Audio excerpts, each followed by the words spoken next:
Muy buenos días, son las 9 en punto de la mañana de este viernes 24 de octubre del año 2025. Y en este momento a las 9 en punto de la mañana usted está viendo En Conexión por TVV Network y lo está escuchando por Éxito 107.1 FM en la ciudad de Miami. Usted también puede vernos en la aplicación comillas TVV comillas que puede usted descargar de manera gratuita en su plataforma preferida, sea App Store, Android TV, Google TV, Roku y Fire TV. Hoy, 24 de octubre, es el día de San Antonio María Claret, San Martín de Vertú, San Evergicio de Tongres y San Procio de Constantinopla. Procio. En el calendario astrológico de Enrico Mariani salimos ya de la luna en Escorpio y ahora tenemos a la luna creciendo en Sagitario. La luna de Sagitario es magnífica para el fin de semana porque es la luna para descansar, es la luna de la fiesta, es la luna para dedicarse a su hobby, para estar a la intemperie, irse a la playa, a la montaña. Bueno, si usted encuentra alguna montaña en Miami, pero en donde si usted vive en un sitio con montaña, por ejemplo, es ideal para la fiesta, el descanso. Y esa luna de Sagitario va a estar allá arriba hasta las 12:53 del mediodía, domingo, cuando entrará entonces ya creciente en Capricornio. Pero falta mucho para que llegue el domingo. Por lo pronto, para este viernes, tiene usted la luna creciente en Sagitario y el sol, ese sí, está en Escorpio, viernes 24 de octubre del 2025. El 24 de octubre de 1788, en el estado Zulia, nació Rafael Urdaneta, el más leal de los leales a Simón Bolívar, uno de los héroes de la independencia venezolana. Presidió la Gran Colombia hasta su disolución definitiva. Murió en París en 1845 a los 56 años. El 24 de octubre de 1857 se funda el primer equipo de fútbol de la historia, el Sheffield Football Club. El 24 de octubre de 1870 fallece San Antonio María Claret. Por esto es que hoy es el día de Claret.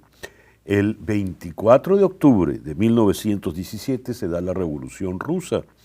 Lenin logra montar el gobierno bolchevique, se disuelve los estamentos, las instancias que se conocían, se proclama la República Socialista Federativa Soviética de Rusia y con todas las consecuencias que esto traería no solo a nivel doméstico, sino a nivel internacional. Recordemos que había una guerra mundial en avance.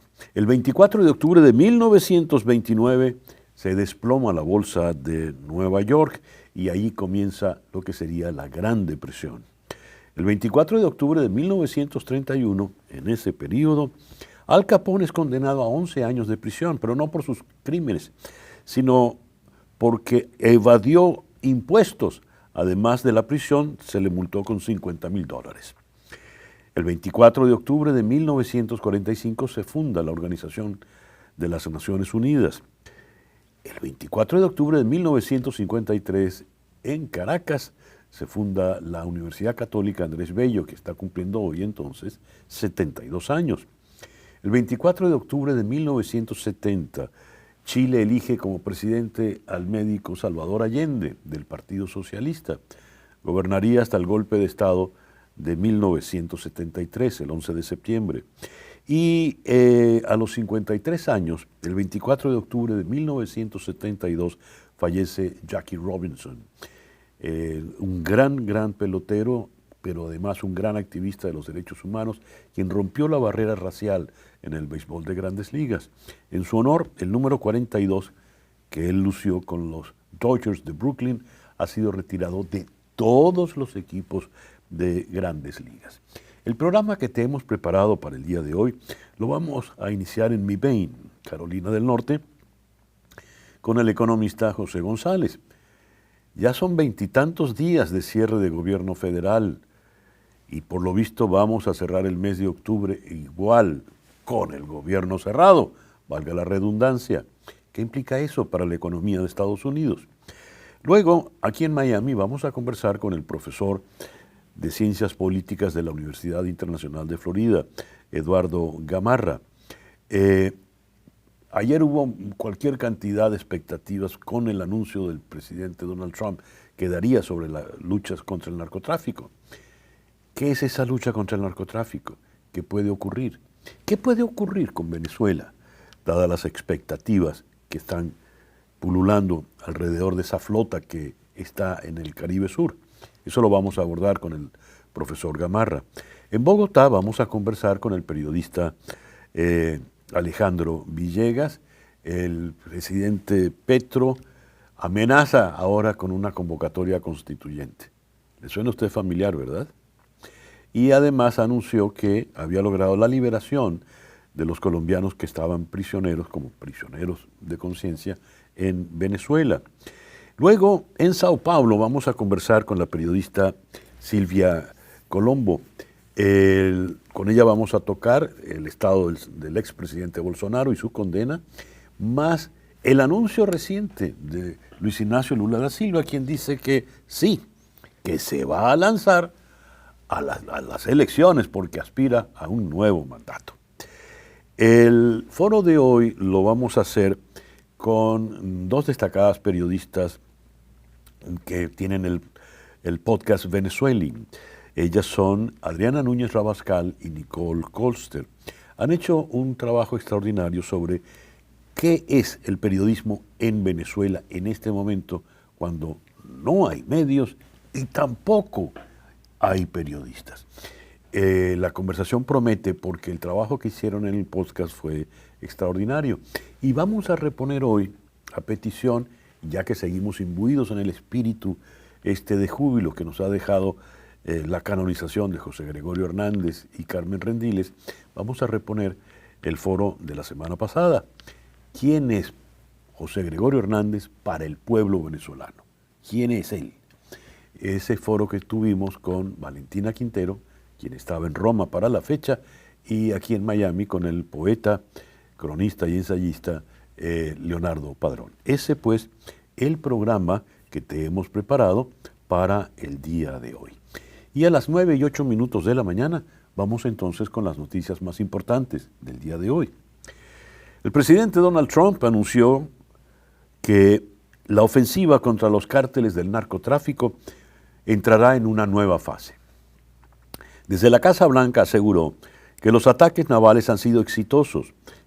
Han sido tan exitosos que los grupos criminales ahora vienen por tierra, por lo que será necesario ir por tierra. Según Trump, el tráfico marítimo de drogas se ha reducido a menos del 5% de lo que era hace un año. El mandatario justificó la expansión de las operaciones como una respuesta a la emergencia sanitaria que enfrenta Estados Unidos al afirmar que están matando 300,000 personas al año. Añadió que si es necesario, informará al Congreso sobre los planes, aunque no imagina oposición alguna. En la misma conferencia, el secretario de Guerra, Pete Hegseth, calificó a los carteles del narcotráfico como organizaciones terroristas extranjeras, comparándolos con Al-Qaeda e ISIS. Hegseth defendió las recientes operaciones navales contra embarcaciones vinculadas al narcotráfico y aseguró que cada ataque salva vidas, al calcular que cada barco destruido equivale a 25,000 estadounidenses protegidos de drogas. Afirmó que su generación, que persiguió a Al-Qaeda, ahora combate un equivalente regional y prometió mapear, perseguir y eliminar esas redes. El secretario dijo que tratarán a los carteles como se trató a organizaciones terroristas internacionales sin descuidar los marcos legales vigentes. 2 cuerpos aparecieron en la costa noreste de Trinidad tras los ataques estadounidenses a embarcaciones vinculadas al narcotráfico en el Caribe, generando misterio sobre su identidad y origen. Ambos presentaban quemaduras y mutilaciones, como si hubieran sido destrozados por explosiones, y aún no se han realizado autopsias ni se ha identificado a las víctimas. La primera ministra, Kamla Persad-Bissessar, respalda los ataques para proteger al país de la violencia del narcotráfico. Pero su postura ha generado críticas y dudas sobre la falta de investigaciones y transparencia frente a los cadáveres hallados. Además de los cadáveres no identificados, las autoridades en Trinidad y Tobago investigan informes que indican que 2 trinitarios se encontraban entre los muertos en un ataque estadounidense este mes. Los familiares de los hombres, identificados como Chap Joseph y Rishi Samaru, han refutado las acusaciones de que estuvieran involucrados en el narcotráfico. El ministro de Defensa de Venezuela, el general en jefe Vladimir Padrino López, reconoció ayer jueves que la CIA está presente en Venezuela. Esto en medio del aumento de la tensión militar con Estados Unidos. Cito, sabemos que la CIA está allí presente, no solo en Venezuela, sino en todas partes donde hay una embajada estadounidense. Fin de la cita. Padrino afirmó que las Fuerzas Armadas buscan alcanzar un punto óptimo de preparación para contrarrestar la amenaza militar en el Caribe. Sus declaraciones ocurren una semana después de que Donald Trump confirmara que autorizó operaciones encubiertas de la CIA en Venezuela, vinculadas al narcotráfico y al envío de criminales hacia los Estados Unidos. El presidente Donald Trump canceló todas las negociaciones comerciales con Canadá tras autorizar a las autoridades de Ontario de manipular un discurso del expresidente Ronald Reagan en una campaña publicitaria contra los aranceles. Según Trump, el anuncio, que se emitiría en cadenas estadounidenses, tergiversa las palabras de Reagan y busca influir en decisiones de la Corte Suprema sobre los aranceles globales. La Fundación Ronald Reagan confirmó que el gobierno canadiense utilizó audio y video selectivo de un discurso de 1987, alterando el mensaje original. Trump calificó la acción como atroz y anunció el fin de las conversaciones comerciales. Canadá aún no reaccionó oficialmente, aunque su primer ministro Mark Carney mencionó que Washington obliga a revisar la estrategia económica del Canadá. El secretario de Estado, Marco Rubio, afirmó tras reunirse en Jerusalén con el primer ministro israelí, Benjamin Netanyahu, que la administración del presidente Donald Trump se siente segura y positiva sobre los avances del acuerdo de alto el fuego en Gaza, aunque reconoció que aún existen obstáculos importantes.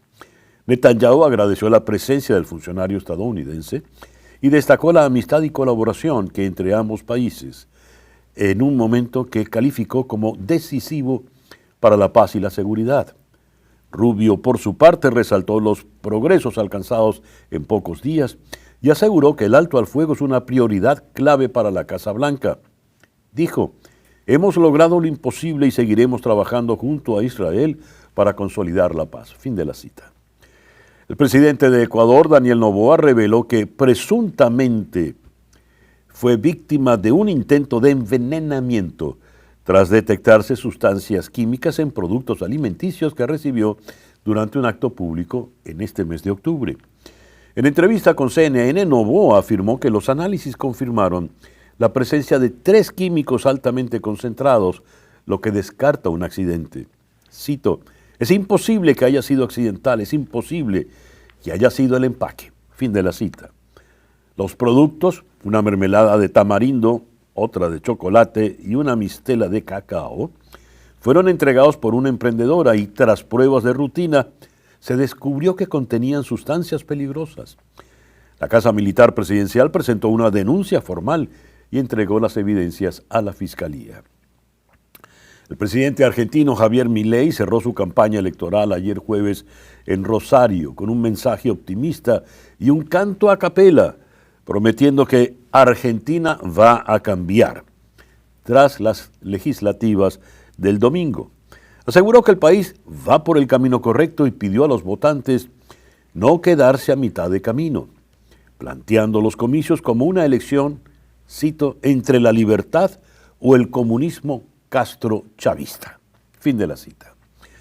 Miles de seguidores ondearon banderas argentinas y violetas de La Libertad Avanza, mientras otros protestaban cerca del acto. En un clima de fuerte polarización y malestar económico, Milei busca ampliar su representación en el Congreso y consolidar su poder político en medio de la persistente crisis financiera. El gobierno del presidente Gustavo Petro desató controversia tras publicar un borrador de proyecto de ley para convocar una Asamblea Nacional Constituyente con el fin de impulsar lo que él denomina una transformación del país.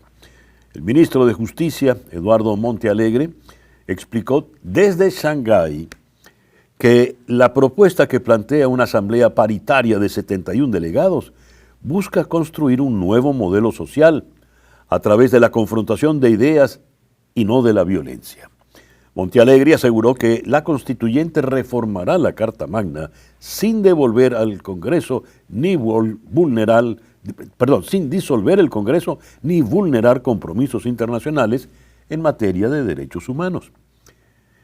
Y ya son 18 los colombianos que han sido liberados en la frontera con Venezuela, parte de un grupo de más de 30 que lleva más de un año detenido en Venezuela tras un acuerdo entre las autoridades de ambos países. El rey Carlos III se convirtió ayer en el primer monarca británico en rezar públicamente con un papa desde el cisma anglicano de 1534, durante una ceremonia presidida por León XIV en la Capilla Sixtina. La celebración combinó tradiciones católicas y anglicanas y duró unos 30 minutos, con el coro de la Capilla Sixtina acompañado por el de la Capilla de San Jorge de Windsor. El tema central fue la protección de la naturaleza, reflejando la convergencia de ambas iglesias en asuntos medioambientales. Carlos III, de 76 años, y su esposa Camila intercambiaron regalos con el Papa durante una audiencia privada previa. Este acto histórico marca un nuevo acercamiento entre católicos y anglicanos, 5 siglos después del cisma provocado por Enrique VIII. Chauncey Billups, entrenador de los Trail Blazers, y Terry Rozier, jugador del Heat, fueron arrestados junto a más de 30 personas en Nueva York por participar en tramas de apuestas ilegales. Billups está acusado de amañar juegos de póker vinculados a la mafia, estafando al menos $7 millones, mientras Rozier presuntamente filtró información sobre jugadores de la NBA para manipular apuestas deportivas. Ambos enfrentan cargos de conspiración para lavado de dinero y fraude electrónico y fueron suspendidos por la NBA. Las investigaciones revelan el uso de tecnología sofisticada para manipular juegos y destacan la vulnerabilidad de la industria de apuestas deportivas legales. Otros jugadores no identificados no enfrentarán cargos. 9:18 de la mañana. Vamos ahora con nuestro comentario editorial. En el día de ayer, pasada la media mañana, empezaron a correr cualquier cantidad de rumores, informaciones diversas, sobre todo en redes sociales. Va a hablar el presidente Trump a las 3 de la tarde. El presidente Trump ha anunciado que va a hablar sobre la guerra contra el narcotráfico en el Caribe. Se mezcla un elemento con el otro. El anuncio de que va a anunciar. A las 3 de la tarde el presidente Trump va a hablar. Va a hablar sobre la guerra al narcotráfico, es decir, va a hablar sobre Venezuela. Y ya que tiene 2 semanas advirtiendo que va a pasar de la etapa marítima a la terrestre, seguro va a ser un anuncio muy importante. Si no, no habría anunciado el anuncio. ¿Qué puede anunciar el presidente Trump? En las redes comenzó a crecer la expectativa. A lo mejor va a anunciar ya una acción definitiva en territorio venezolano o una acción puntual en algún sitio del territorio o una acción puntual contra un alto dirigente del régimen.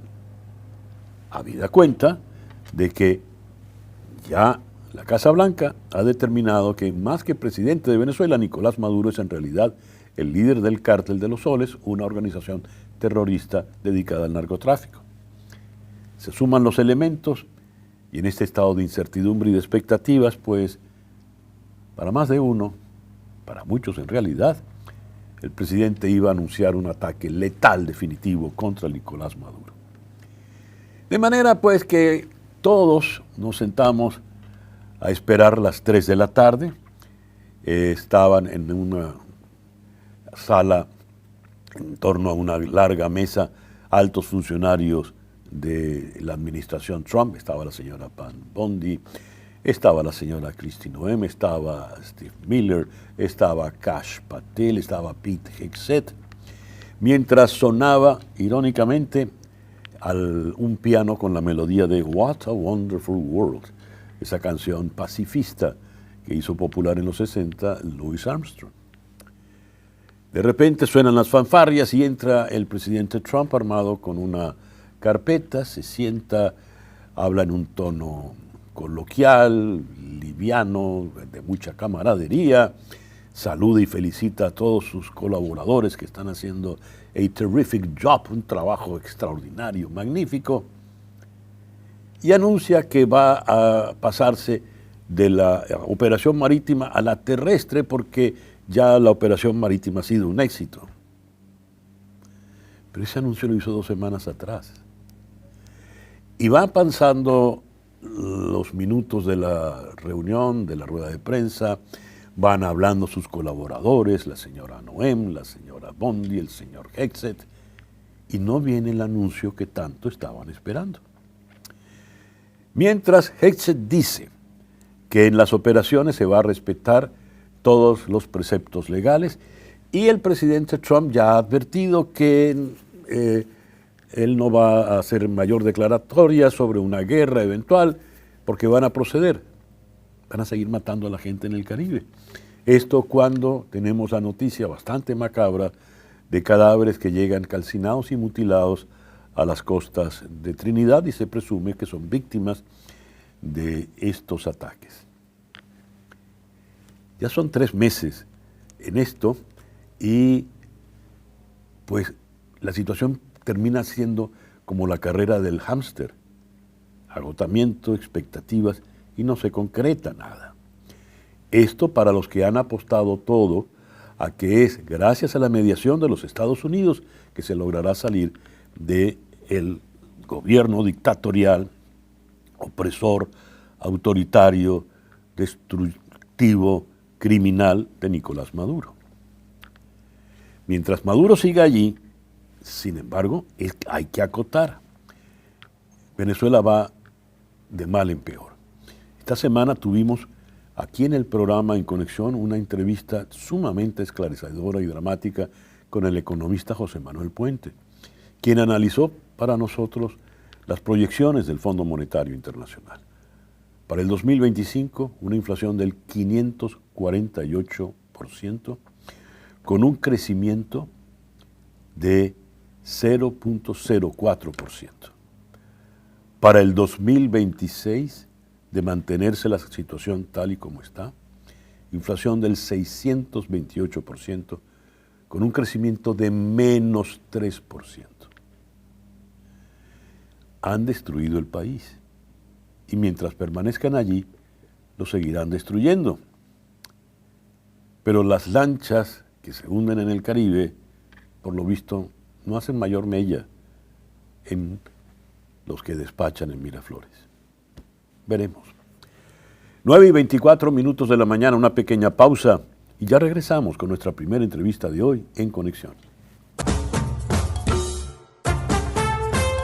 Son las 9:27 de la mañana. Vamos ahora hasta Mebane, en Carolina del Norte, donde está el economista José González. José, muy buenos días. Muchas gracias por atendernos en esta mañana.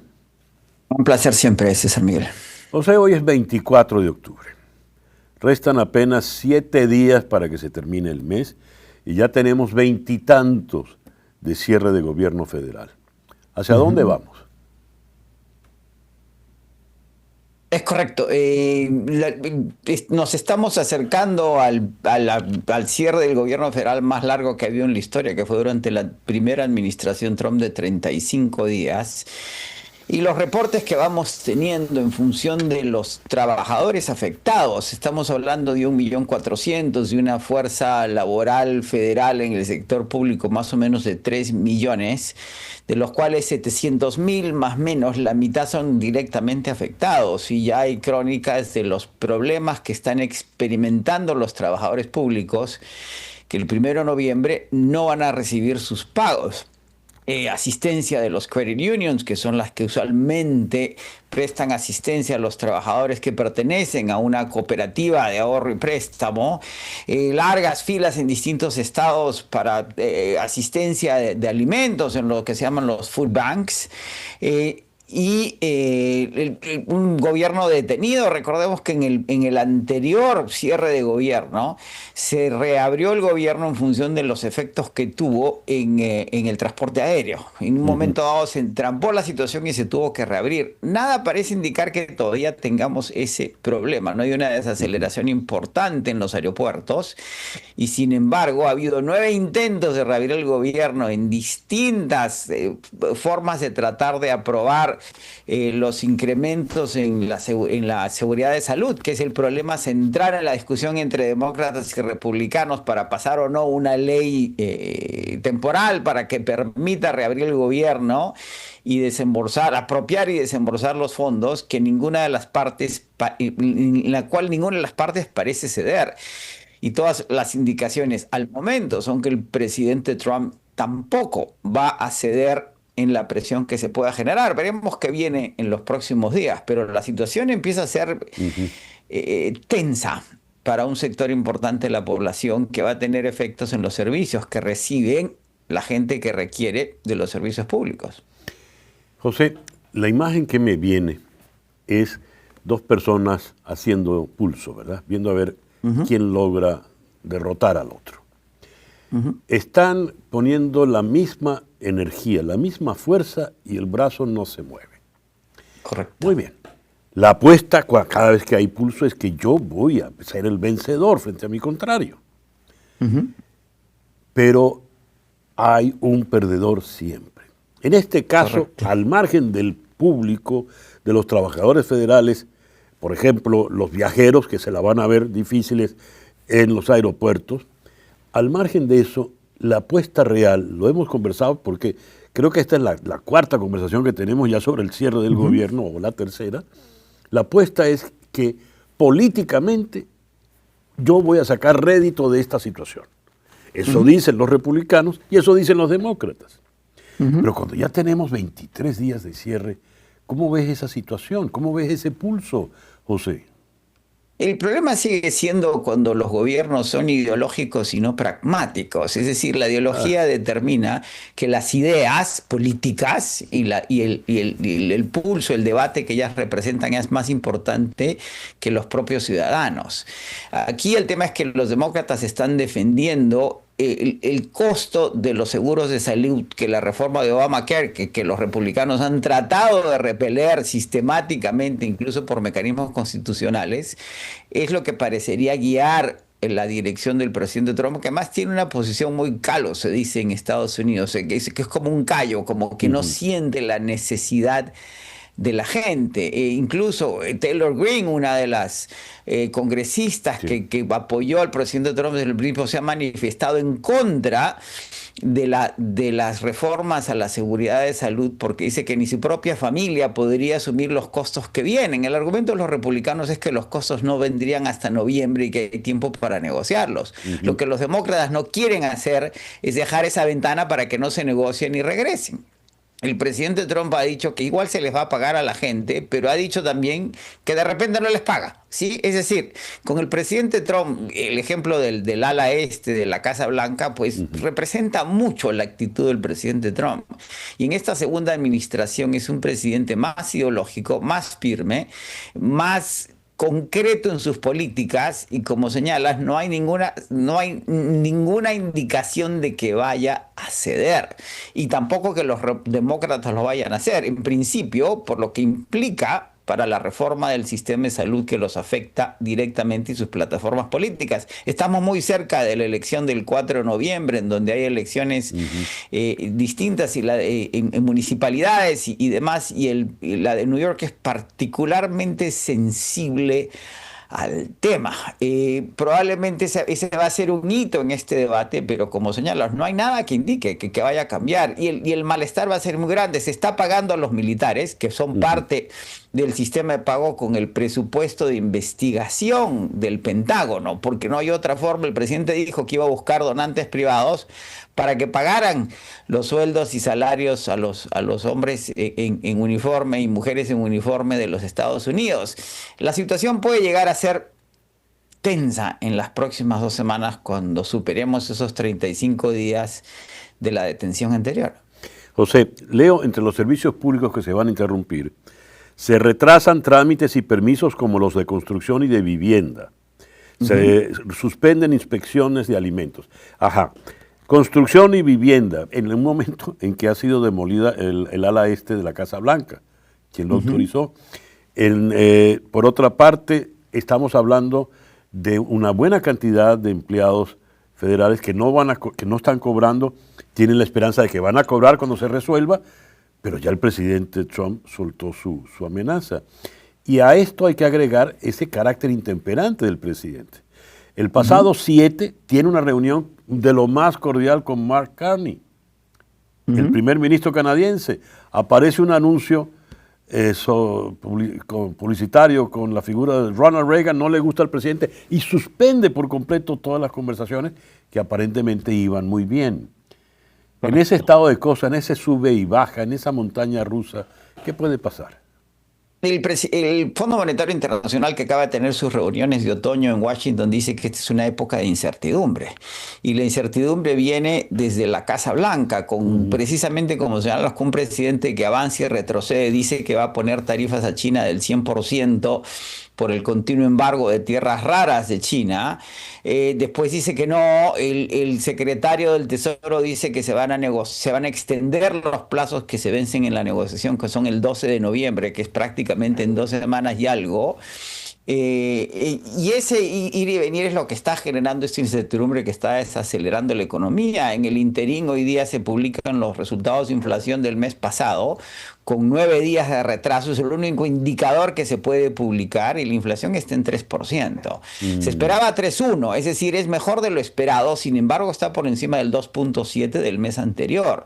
¿Qué está presionando la inflación? La gasolina y la importación de ciertos bienes. Ya las tarifas están empezando a dejar sentir los sobrecostos y la desaceleración económica que se puede ver agravada por este cierre del gobierno. Es decir, el presidente va a seguir teniendo presión y si prima el pragmatismo debería ceder, pero de nuevo, es decir, su actitud de cara a la demolición del ala este de la Casa Blanca demuestra mucho el carácter del presidente Trump, que en este caso parecía no ceder. ¿Qué va a suceder cuando pasemos los 35 días? Se conviertan en 40, se conviertan en 50, se van a convertir en 60.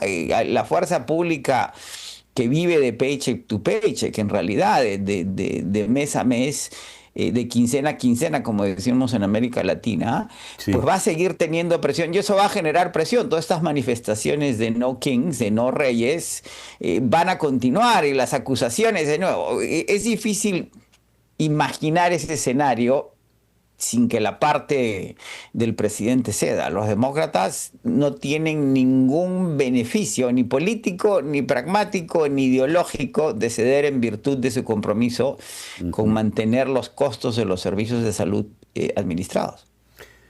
De manera que todavía no sabemos quién puede ganar el pulso ese que comentaba. Correcto. En el cese anterior cedió el presidente Trump. Pero el presidente Trump del primer gobierno era otro presidente Trump. Es un presidente Trump más. Acaban el ministro de guerra, ya no es de defensa, el secretario de guerra acaba de anunciar la destrucción de una nueva lancha en el Caribe, el Pacífico. No veo los detalles.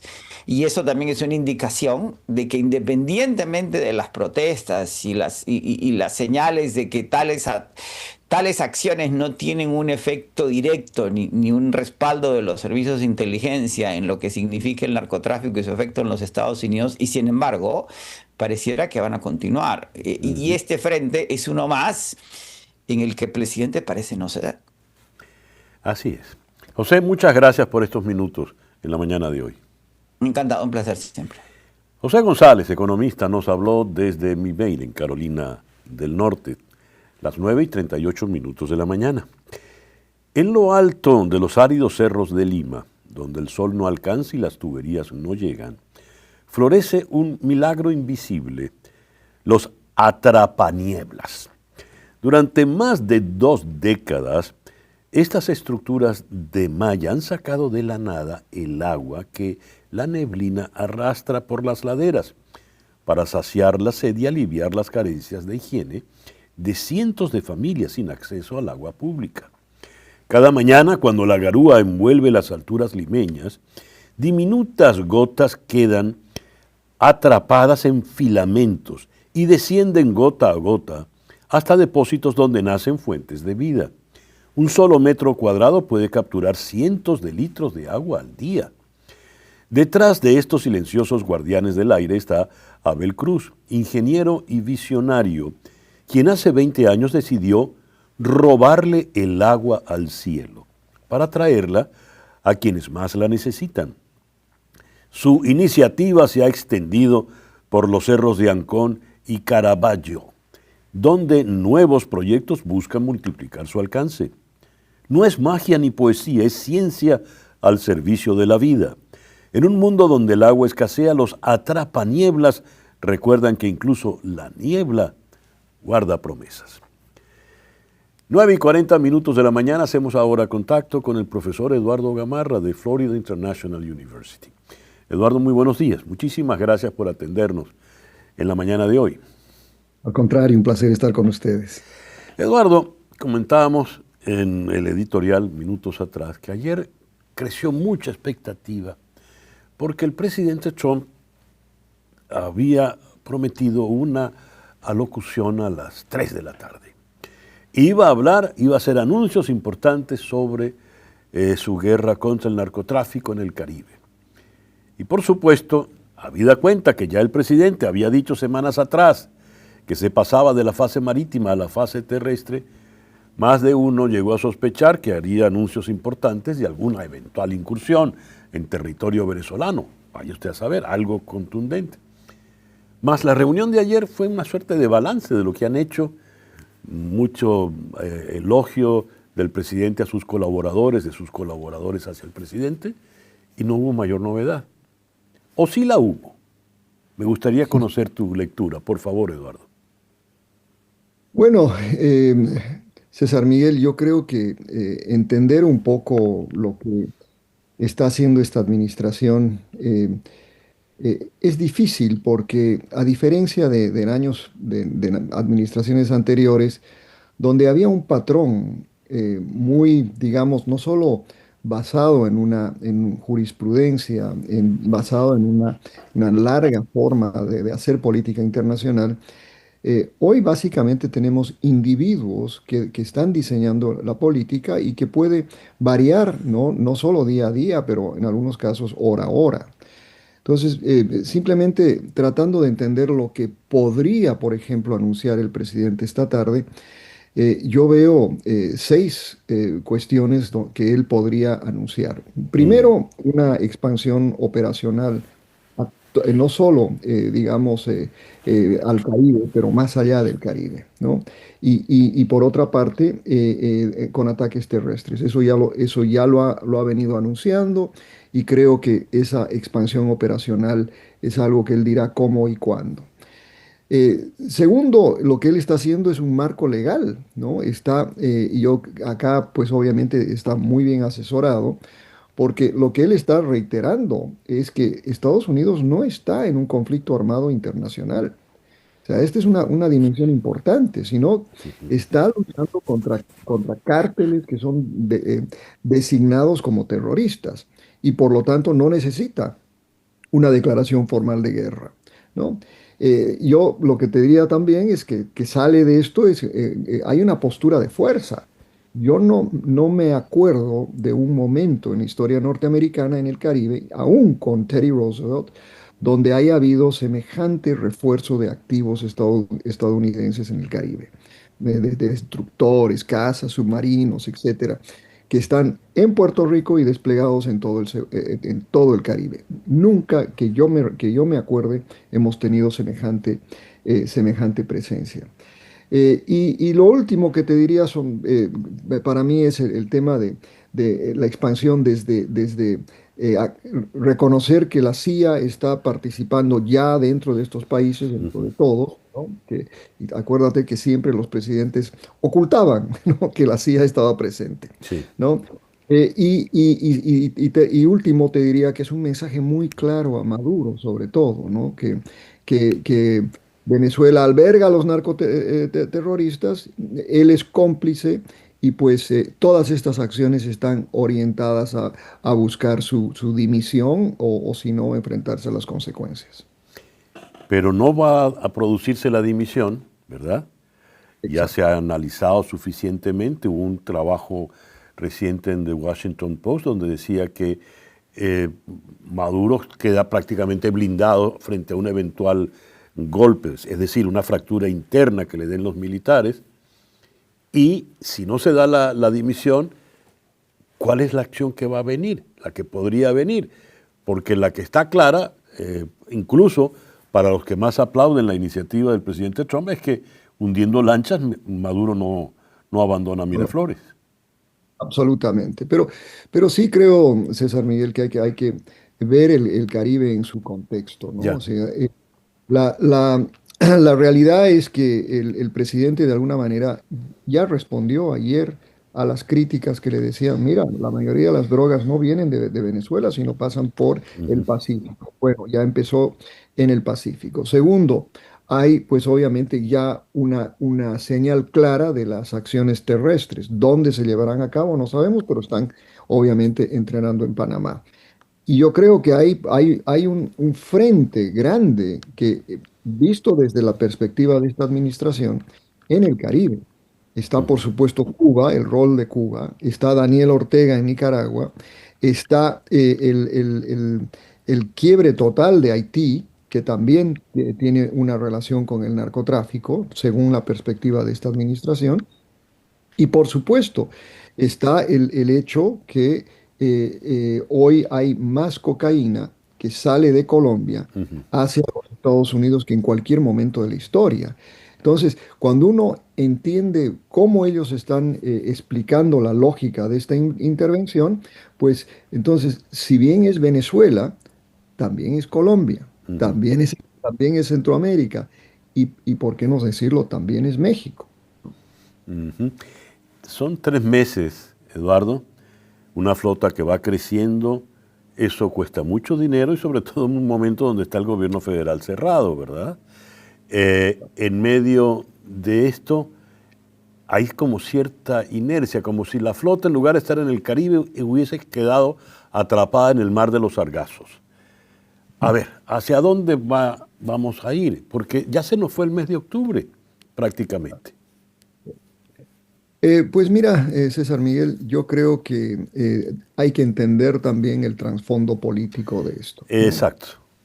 Y ahí uno tiene que situar esto en el debate doméstico, no solo el debate sobre si se cierra o abre el, el- el- el gobierno, pero más allá de eso, este gobierno ha basado la lógica de su actuación sobre esta mezcla entre la lucha contra el narcotráfico y la lucha contra los inmigrantes, Ujú, que la conceptualizan como una sola, ¿no? ujú, Entonces, y eso no solo tiene una dimensión que está, o sea, no es solo los narcoterroristas desde Venezuela, Colombia desde donde sea, pero también es una lucha interna. Y lo que se ha hecho en Estados Unidos, algo que también jamás hubiéramos pensado, que es acá se ha militarizado a la policía, se ha militarizado a lo que en inglés se llama law enforcement, sí, ¿no? señor. habían reglas que prohibían el uso de las Fuerzas Armadas en tareas que son esencialmente policiales. Pero también hemos hecho la otra parte, hemos militarizado a los policías. O sea, uno ve a ICE, que es una institución civil, Ujú. ¿no? Pero que está vestida y recibe entrenamiento militar. Entonces, yo creo que hay que entender todo esto, que el presidente y sus seguidores están bancando en que tienen que ganar esta guerra. La dimensión local acá y la tienen que ganar internacionalmente, pero es es la misma guerra y necesitan una victoria política. ¿Cuál será la victoria política? Porque es obvio que Ya. cuando uno va a Washington, por ejemplo, ve que la Guardia Nacional está recogiendo basura, está haciendo cosas que uno diría, bueno, Sí. está más seguro Washington quizás, pero no es una victoria contundente, digamos. Pero, ¿qué significa victoria contundente en el Caribe? Ujú. ¿No? Eh, que Maduro caiga, Sí. que Petro renuncie antes de tiempo, que de repente deje de salir droga masivamente de Colombia. O sea, ¿cómo se va a medir una victoria en esta guerra? Qué interesante la perspectiva que acabas de plantear, Eduardo. Te agradezco mucho estos minutos que nos has dado en la mañana de hoy. Muchas gracias a ti. El profesor Eduardo Gamarra de FIU, aquí en Miami. 9:49, Capicúa, una pausa y al regreso vamos a Bogotá. A las 9:53 vamos ahora a la ciudad de Bogotá, donde está el periodista Alejandro Villegas. Alejandro, muy buenos días, muchas gracias por estar con nosotros en esta mañana. César, una feliz mañana, una hora más temprano en Colombia, 8 de la mañana, 54 minutos que tenemos justo en este momento aquí en nuestro país. Muy bien, nos llevan ventaja en ahora. Alejandro, el presidente Petro, en medio de tantas malas noticias, dio ayer una buena. He logrado liberar a los colombianos de las cárceles de Venezuela. ¿Cómo se logró esa liberación? ¿Quiénes fueron los liberados, Alejandro? Pues César, esto se produce y justo mientras estamos dialogando ya se ha conocido que 17 de esos colombianos se encuentran en la zona de frontera y a partir de las 10 de la mañana hora de Colombia, es decir, aproximadamente en una hora, ya debe producirse el intercambio de estos detenidos colombianos en territorio venezolano. Ha sido la canciller Rosa Villavicencio quien está en la ciudad de Cúcuta, que es justo el punto de frontera Ujú. con Venezuela o uno de los puntos de frontera más importantes con el estado de Táchira, que será la encargada de recibir a estos connacionales. Petro inició estas gestiones desde mayo de este año, contactos en Venezuela en medio de los reclamos de familiares que hablan de un grupo de 38 colombianos detenidos en cárceles venezolanas en condiciones en las cuales no se les ha respetado el debido proceso, violaciones a los derechos humanos, algunos incluso por razones políticas, detenciones ilegales, enredadas, adelantadas por parte de las autoridades venezolanas. Hasta ahora no tenemos la identidad de quiénes han sido los liberados, pero lo que ha anticipado Petro es que al menos uno de ellos estaría respondiendo por delitos de narcotráfico. Ahora la pregunta es si estas personas entrarán a territorio colombiano, recobrarán inmediatamente su libertad o quedarán a disposición de las autoridades judiciales en Colombia, teniendo en cuenta que algunos de ellos, o por lo menos es lo que ha insinuado el presidente colombiano, estarían incursos en delitos tan graves como el del narcotráfico, evidentemente. Las familias han venido manifestándose de tiempo atrás en las zonas de frontera, prácticamente se ha convertido en una vigilia exigiendo la liberación y lo han hecho allí en el puente internacional Simón Bolívar, que es también uno de los pasos fronterizos más importantes con Venezuela. Todos los días, de manera reiterada, vienen allí, hacen manifestaciones reclamando la liberación de sus seres queridos Sí. y finalmente se produce por lo menos la entrega, César, de este primer grupo. Alejandro, esto habla de alguna forma de relaciones entre los dos gobiernos, ¿verdad? Miraflores y el Palacio de Nariño. En medio del enfrentamiento con la Casa Blanca, por lo visto se han acercado al menos en los discursos. El presidente Petro critica los ataques a las lanchas en el Caribe. El general Padrino López, ministro de la Defensa de Venezuela, dice que puede prestarse para ayudar militarmente, entiendo, cualquier tipo de agresión que pueda sufrir Colombia. Petro dice que Colombia no va a ser territorio para invadir a Venezuela. ¿Cómo están esas relaciones en realidad? ¿A dónde están conduciéndose Petro y Maduro?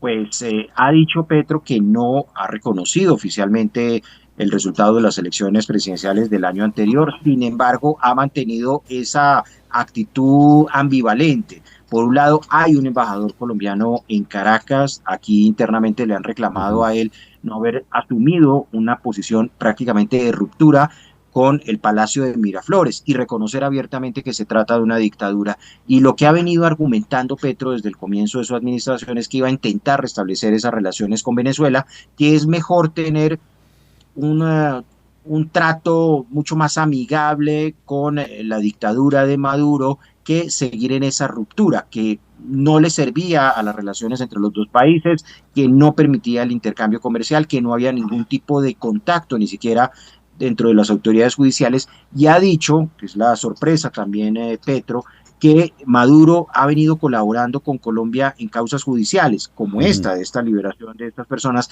pero también ha hablado de un acuerdo binacional en la lucha contra el narcotráfico y la persecución también en territorio venezolano y colombiano de organizaciones ilegales como las disidencias de las FARC y el ELN.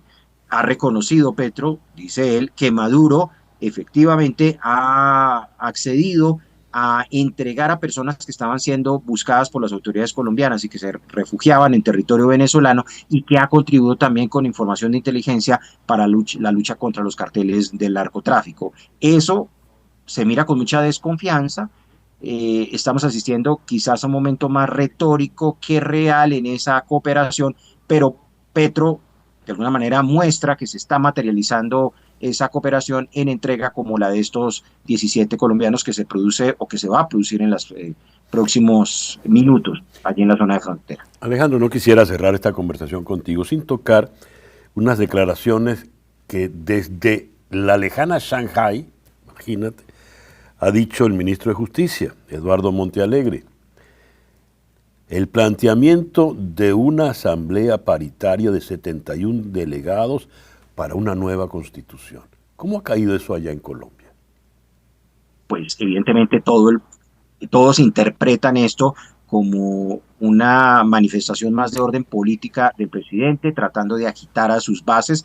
Este domingo tenemos elecciones para escoger a uno de los candidatos del partido político del presidente de la República, y seguramente esta retórica a la que estamos asistiendo, esta agitación, obedece a eso, a tratar de exacerbar los ánimos dentro de la base del electorado que tiene el petrismo en Colombia. No es la primera vez que el presidente Petro habla de una asamblea constituyente, ya lleva 2 años prácticamente ambientando ese escenario, es casi que un arma con la cual amenaza permanentemente cuando encuentra que hay dificultades con algunos de los poderes públicos, con este caso el Congreso de la República. Pero lo paradójico es que va a presentar al Congreso de la República esa iniciativa y prácticamente el 90% de los parlamentarios ya han salido a manifestarse rechazando cualquier posibilidad. Es que ni siquiera César tendría los tiempos. Lo que se prevé es que esto entra a estudio al Congreso en un escenario muy hipotético que llegara a aprobarse, tiene que pasar a revisión de la Corte Constitucional. En nuestro país tiene que hacer un proceso de recolección de firmas, luego llamarse a las urnas para que los colombianos simplemente digan sí o no a una constituyente. Y en este caso tendrían que votar 13 millones de connacionales, luego ahí sí la llamada convocatoria a la constituyente para establecer cómo se va a conformar y cuál va a ser el temario. Así que evidentemente los tiempos no le dan. Petro termina su periodo en agosto del próximo año, así que esto se interpreta más como una batalla de orden político para tratar de agitar a su cauda electoral, pero no que responda evidentemente a un proyecto serio por parte del gobierno de Petro. Alejandro, muchas gracias por estos minutos en la mañana de hoy. César, un abrazo para todos, una feliz mañana allí en los Estados Unidos. Alejandro Villegas nos habló desde Bogotá. Son las 10:01 de la mañana, Capicúa. En el corazón de la Amazonía brasileña, en la comunidad de Mamuí, los campesinos están revirtiendo una historia de tala y fuego. Allí donde antes se practicaba el tradicional corte y quema, hoy brotan nuevas raíces, las del azaí y el cacao.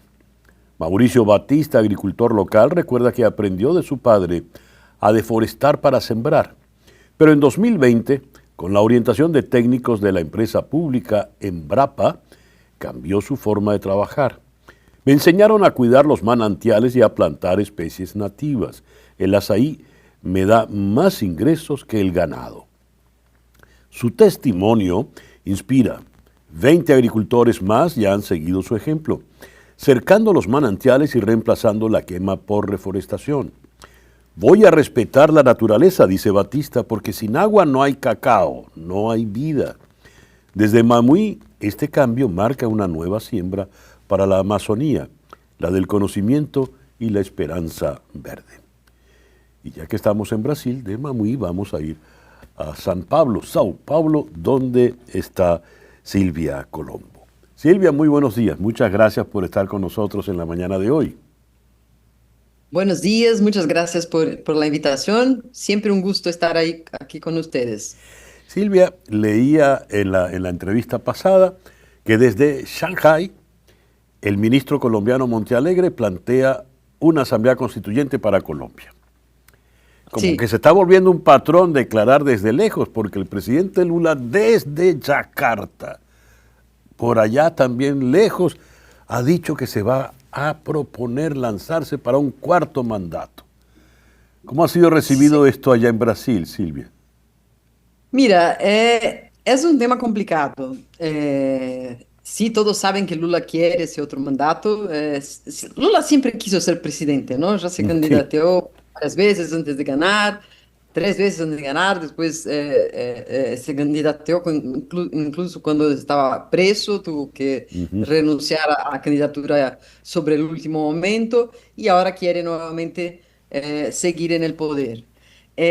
Obviamente no es algo deseable, ¿no? Me imagino un cuarto mandato para ningún presidente, no me parece muy democrático, aunque sea constitucional, está en su derecho, no es que está forzando, no cambió la constitución para eso ni nada, la constitución contempla esa posibilidad, 2 mandatos, uno o dos intermedios de otro presidente y después que esa persona vuelva para otros 2 mandatos. Es constitucional, no es ilegal. Algunos critican eso, es demasiado tiempo para un solo gobernante que ya está por cumplir 80 años. Pero, por otro lado, no hay muchas alternativas en ese campo político. El campo político que representa a Lula, el PT, y que sea competitivo, ¿no? El país sigue muy dividido. Hay que acordarse que Lula ganó las últimas elecciones por una diferencia muy chiquita de votos. Entonces el bolsonarismo todavía es muy fuerte en Brasil, aunque Bolsonaro no vaya a poder elegirse, disputar porque está inelegible. Él tiene cuadros que pueden salirse mejor, salirse bien. Entonces, hay un temor muy grande por parte de la izquierda en general, de la centroizquierda, de gran parte de los empresarios, de que el bolsonarismo vuelva. Entonces, en ese sentido, es bastante posible que se arme, como se armó en la última vez, una amplia base de conexión de varios partidos para apoyar a Lula, porque no hay Lula nunca construyó un sucesor. Y es algo muy típico de ese tipo de líder personalista, ¿no? Sí. Nunca construyó una alternativa. Y eso, el resultado es ese. De manera tal de que sería Lula la única opción frente a un retorno de la derecha al gobierno allá en Brasilia. De la extrema derecha, sí. Sería una. Porque la derecha fue devorada. La derecha y el centro prácticamente no existen. Una parte salió, una gran parte salió al PT. Por ejemplo, el vicepresidente de Brasil, Geraldo Alckmin, es del Partido Socialdemócrata, que siempre fue rival del PT, pero ahora está junto con el PT. El PMDB, que es un partido fisiológico muy grande, está con el PT. O sea, todo lo que era una derecha más republicana, Sí. democrática, fue fagocitado por esas dos fuerzas, Lula y el bolsonarismo. Así que, perdón, No, el déjalo, segundo. déjalo, déjalo, está bien. También tiene Pero no derecho. opino. No opina. No suelo opinar. Tiene derecho, Silvia, no te preocupes. Sí, entonces solo concluyendo, lo que tendremos será una disputa de la extrema derecha y el candidato que sea el del PT y el más fuerte hoy sería Lula. Si las elecciones fueran hoy, las encuestas dan Lula. Ya.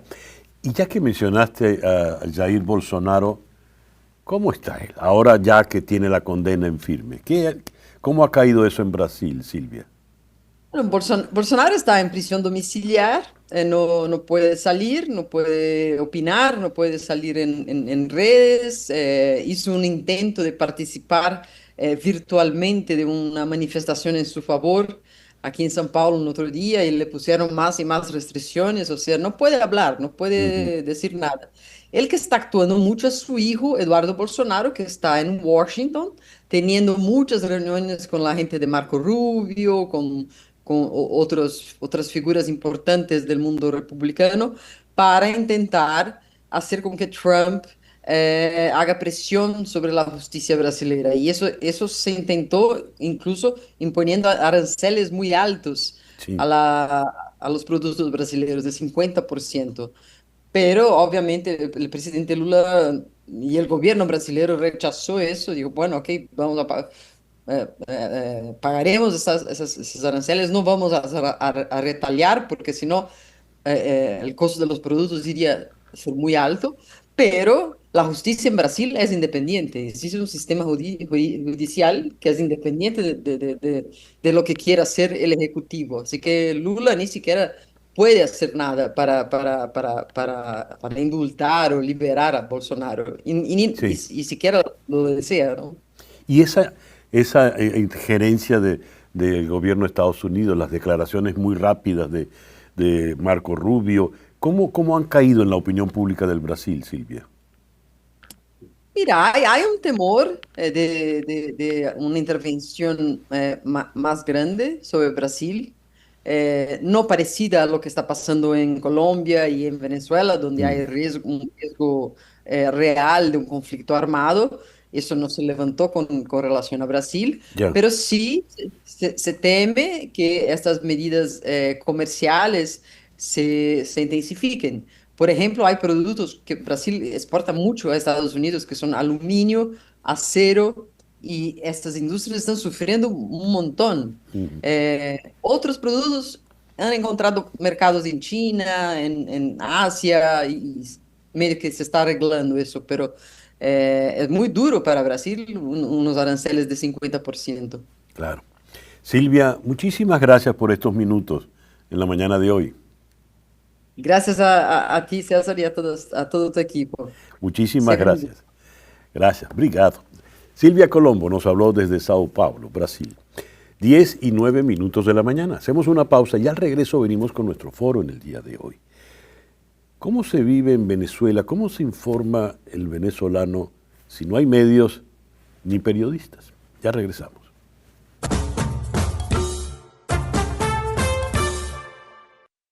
Noche su 10º ataque contra una embarcación sospechosa de transportar drogas, matando a 6 personas y elevando el número de muertos en la campaña, al menos a 46 personas ya que han muerto por estos bombazos. Hexet afirmó en publicación en redes sociales que la embarcación era operada por la banda Tren de Aragua y que el ataque ocurrió en el Caribe. Sabe que era del Tren de Aragua, dice que es del Tren de Aragua, pero no tenemos los nombres de los integrantes.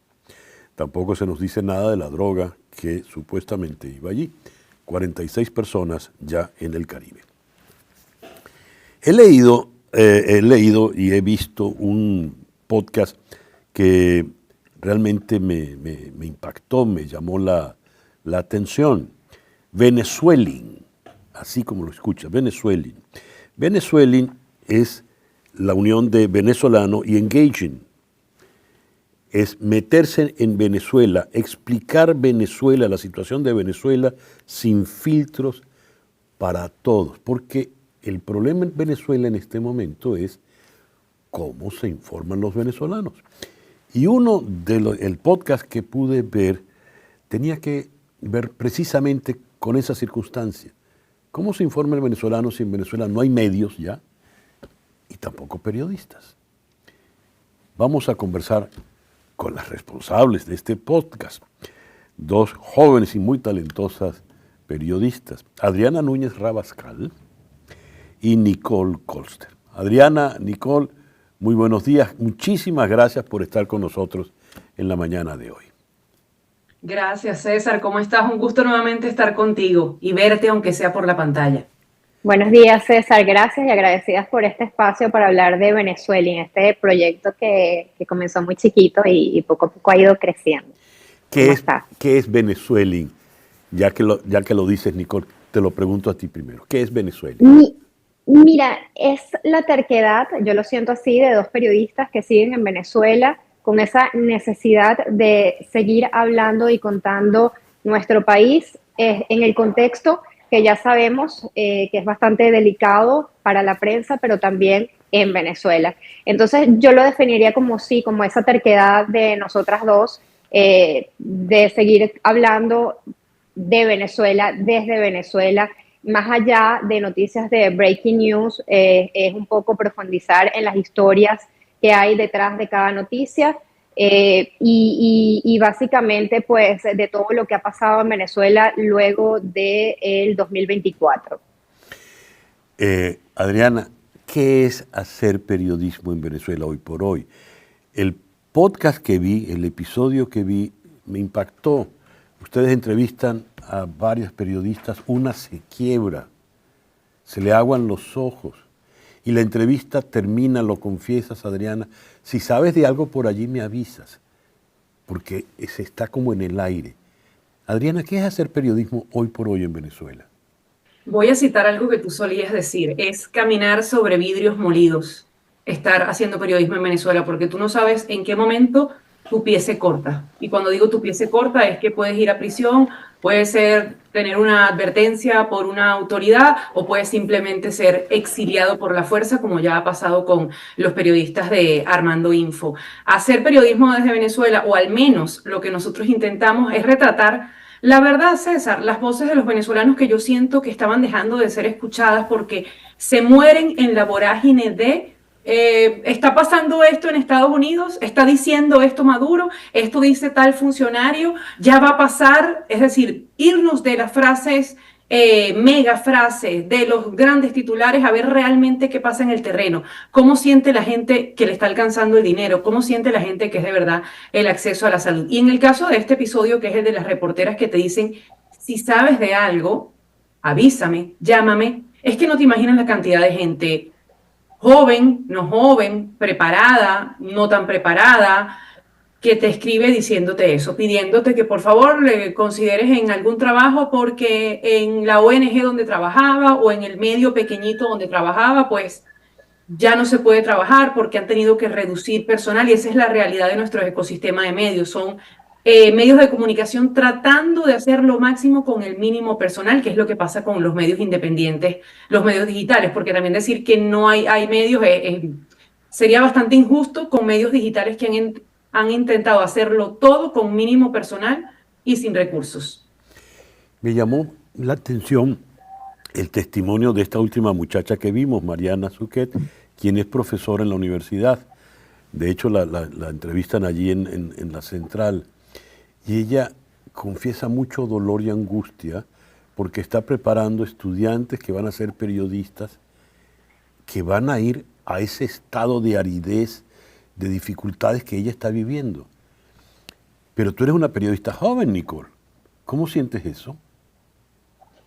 Bueno, a ver, nosotras venimos las dos de un medio de comunicación, Voice of America, donde trabajábamos hasta marzo de 2025, luego de esta situación que pasó tras una decisión del gobierno de Estados Unidos de cambiar el tema con este medio de comunicación, pues quedamos como a la deriva, pero nos hemos abierto una carrera en medios internacionales.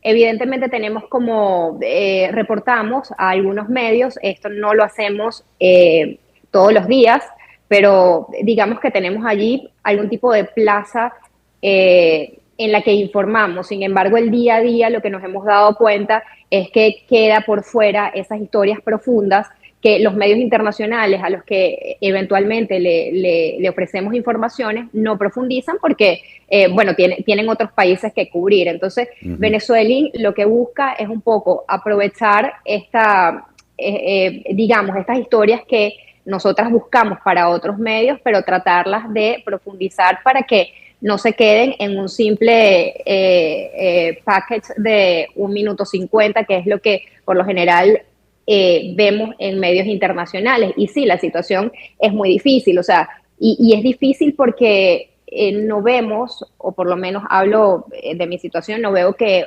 pueda tocar la puerta en un medio nacional e ir a buscar trabajo allí, porque no lo veo, o sea, no me formé hoy en día, o sea, siento que mi formación no está hoy para cumplir parámetros que se están imponiendo desde pues todo lo que sabemos con el gobierno en los medios. No sé si me expliqué, me enredé allí un poquito, pero lo que digo es que hoy no veo una posibilidad para el periodismo que quiero hacer dentro de los medios nacionales. Creo que te explicaste muy bien. Pero yo entonces le voy a preguntar a Adriana qué se entiende por un medio nacional hoy por hoy. Adriana. No me gusta juzgar porque lo que está viviendo todo el periodismo venezolano es injusto y no es responsabilidad del medio, es responsabilidad del ente rector, pero lo que se está viendo en Venezuela en los medios nacionales es la superficie de algo que a veces ni existe. Vemos una super información sobre Putin, sobre qué está haciendo Donald Trump, sobre lo que pasa en la guerra en Ucrania, pero si hablas de los economistas que fueron arrestados hace un par de meses por hablar del dólar, eso no se puede decir, ten cuidado con eso. Ten cuidado con lo que dices. Eso es un medio de comunicación nacional en este momento. Ten cuidado con lo que dices. Y porque lo que dices tiene consecuencias, César. Por eso digo, no voy a juzgar. Entiendo las presiones que hay, tú las viviste, hay presiones, hay encarcelamientos, hay una muchacha ahorita, Nakari Ramos, que no quiero dejar de nombrarla, que tiene ya creo que 5 meses presa por un reportaje que le puedes criticar lo que tú quieras, pero ¿cómo va a estar esa niña presa? No solo arrestados, sino personas a las que llaman y dicen, bueno, ya ten cuidado con lo que haces. Eso es muy lo que se está viviendo en Venezuela, esa comilla. Ten cuidado con lo que dices, ten cuidado con lo que haces. Entonces resumiría en este momento un medio nacional como un medio muy presionado, con mucho que perder y bueno, teniendo que bajar la cabeza ante lo que es una amenaza real, porque es una amenaza real que a ti te lleven preso o que te cierren definitivamente la estación. Es una amenaza real. Incluso en ese reportaje hablamos de 23 medios de comunicación cerrados en tan solo un año. La mayoría son radios y son radios que o fueron apagadas por el ente rector o les robaron los equipos maleantes o simplemente se les vence la concesión. A ver. Y yo aquí atajo sí, adelante, que, bueno, es un cuidado que también tenemos nosotras, porque hacer este periodismo, aunque sea un proyecto muy pequeño que apenas tiene 4 meses y que está hecho con las uñas de ambas, nada más, y no hay nada por detrás, nosotras también tenemos mucho cuidado con las cosas que decimos y que escribimos también, o sea, con mucho cuidado, y que es algo que no nos garantiza que el día de mañana no seamos acusadas de algo, porque bueno, ha pasado, ¿no? Hay antecedentes. Evidente. Ahora, uno, por ejemplo, recibe, todos los días uno está pendiente de Venezuela, todos los días uno lee noticias de Venezuela, conversa con los amigos que están en Venezuela, y los que tienen el privilegio de poder, por ejemplo, salir de Miami para ir a Venezuela, cuando regresan, uno les pregunta, ¿cómo estás? ¿Cómo viste eso? Y me llama la atención que muchos dicen, la gente no está hablando de política. Cuando dicen la gente no está hablando de política, evidentemente estamos hablando de un conglomerado clase media, ¿verdad? Y gente que se dedica a hacer negocios, a sus profesiones, etcétera, etcétera. No están hablando de política, no están enterados de política, no les interesa la política, tienen miedo de hablar de política. ¿Cuál de esas opciones es, Adriana? Oh. Todas y ninguna. Te invito a ver, y le invito a todo el mundo en este momento a ver nuestro episodio llamado La Sociedad del Silencio, en Esto es Venezuela en YouTube. ¿Qué pasa? La gente tiene miedo, no es que la gente no esté enterada, no es que la gente no quiera hablar de política, no quiere hablar, pero porque tiene miedo. Pero cuando tú apagas la cámara, vienen y te dicen lo que realmente opinan. O, por ejemplo, recientemente uno me contestó, tú sabes que si yo digo lo que pienso, llega a mi casa la Operación Tuntún. ¿Qué es la Operación Tuntún? La operación con la que funcionarios policiales llegan a casas de ciudadanos comunes o activistas políticos a detenerlos.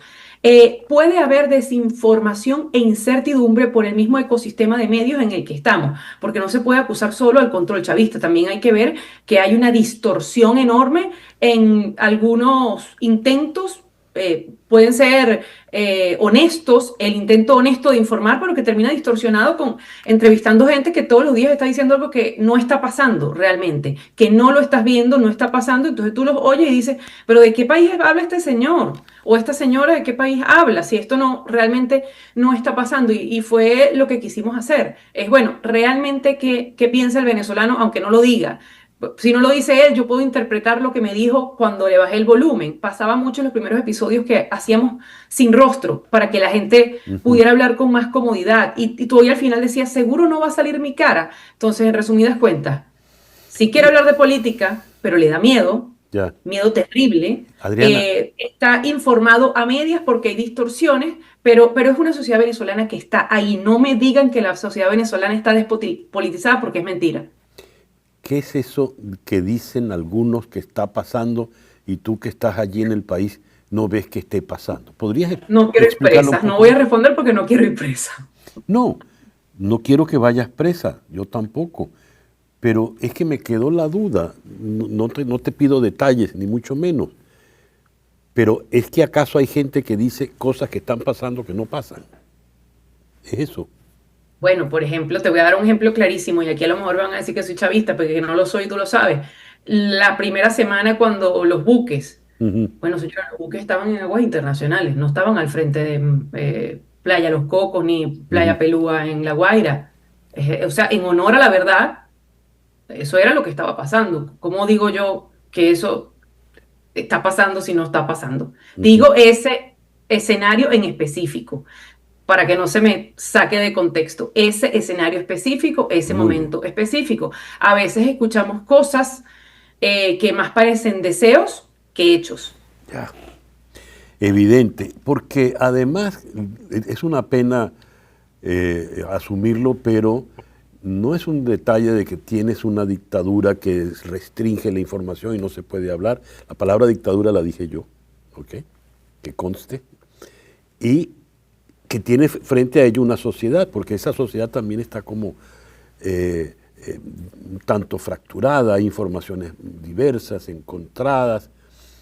Si yo me asomo a Venezuela y voy a entender lo que está pasando en Venezuela, yo como venezolano que vivo en el exterior, Nicole. Mira, yo creo que le damos una mirada muy cercana a eso que está sucediendo. Por ejemplo, hablábamos del silencio, ¿no? De que es difícil encontrar testimonios en la calle que te digan a cámara lo que está pasando. Pero como decía Adriana, o lo interpretamos o cuidamos el rostro de la persona que quiere hablar, pero no quiere que su cara salga. Entonces, esa información está allí. Tenemos a analistas o defensores que pueden explicar por qué eso pasa. Y hay que recordar que en Venezuela lo que se vivió en el año 2024, luego de las elecciones presidenciales, pues con al menos reconocido por la Fiscalía 2.000 personas detenidas, todavía está haciendo mella en la memoria de los venezolanos que se cuidan hasta de escribir un mensaje en WhatsApp, porque hay gente presa por escribir mensajes en WhatsApp. Entonces, a lo que voy es sí, tratamos de dar una mirada un poco más profunda de por qué pasan las cosas. Somos muy recientes, evidentemente no tenemos allí todo lo que quisiéramos explicar, porque también, como decía al principio, lo estamos haciendo con las uñas para tener martes y jueves cada episodio, pero sí podría entender por qué hay tanto silencio en Venezuela, por ejemplo. Una cosa que quisiera añadir, César, por ejemplo, sí, por favor. hay un asunto que cuando ya no estás en el país, no entiendes el tema económico. Y es uno el que le hemos intentado poner en su justa medida qué está pasando. Mucho se dice que el venezolano gana $1. Bueno, sí, pero el venezolano no vive con $1. El venezolano hace 7 trabajos para poder llegar a fin de mes. Esas son las cosas que yo creo que a veces, cuando ya no estamos en Venezuela, dejamos de entender, y es lo que ponemos en contexto. Es lo que yo creo que es realmente lo que es Venezuela. Poner en contexto las cosas que pasan en el país. Sí, es $1 mensual el salario, sí, pero la gente no vive con $1. La gente se mata, se parte el lomo, haciendo cosas para poder vivir. Busca opciones. Por ejemplo, recientemente hicimos el capítulo del USDT, el USDT, que es una criptomoneda. Tú dirás, ¿de qué me están hablando? Bueno, lo mismo decía yo. ¿De qué me están hablando cuando alguien me decía si yo podía cambiar de una moneda a otra? Que también hablar de esto ya es para ir preso, pero bueno, de alguna manera hay que hablarlo. Me decían, ¿y no aceptas esta criptomoneda? Y yo, ¿de qué me están hablando? Bueno, son cosas que van permeando y no son solo, eso es de enchufado. No, lo usa mi primito, lo usa un vecino, porque encuentra la gente la manera como sortear las dificultades y las distorsiones que hay en todas las capas de Venezuela. Nicole, en tu primera intervención definiste Venezuela como un acto de terquedad. Muy bien. Yo sé que Adriana es terca, a quien conozco un poquito más que a ti, porque tuve el inmenso honor y privilegio de trabajar con ella por muchos años. Pero a ver, ¿qué es la terquedad en la Venezuela de hoy, Nicole? Mira, yo creo que es de alguna forma no dejarte amedrentar hasta donde se pueda, y seguir retratando la realidad en la que uno vive, a pesar de que sabes que puede traer consecuencias. Es no dejar de hacer, siento yo, es eso, seguir retratando un país a pesar de que puedes, alguna palabra sacada de contexto o alguna ley de estas recién aplicadas, implementadas por el gobierno, pues se pueden atar de algún comentario para que termines como Nacarí, a quien Adriana mencionaba al principio.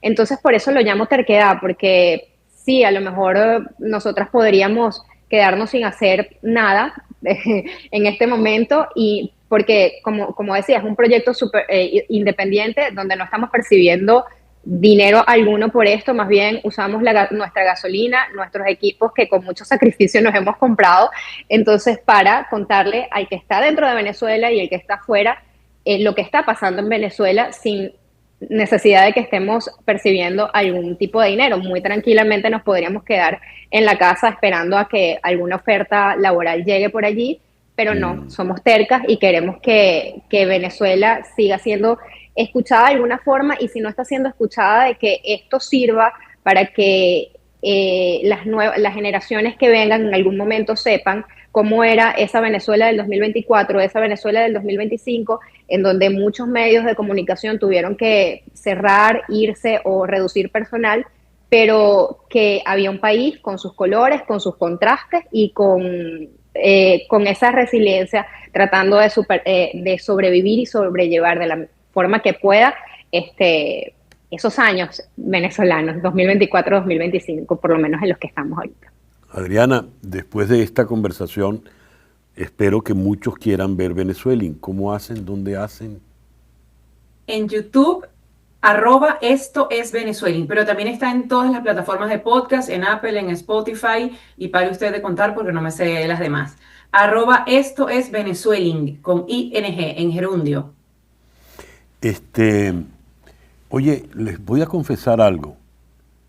Me han conmovido, porque la terquedad que tienen ustedes es preciosa y es muy valiente, es realmente valiente. O ingenua. No, ingenuas no son, ustedes no son ingenuas, son muy valientes de verdad. Como venezolano y como periodista se los agradezco. Cuídense mucho. Quiero mucho. Gracias, César. Nicole Colster y Adriana Núñez Rabascal desde Caracas. Eso sí es hacer periodismo. 10:35. Ya regresamos.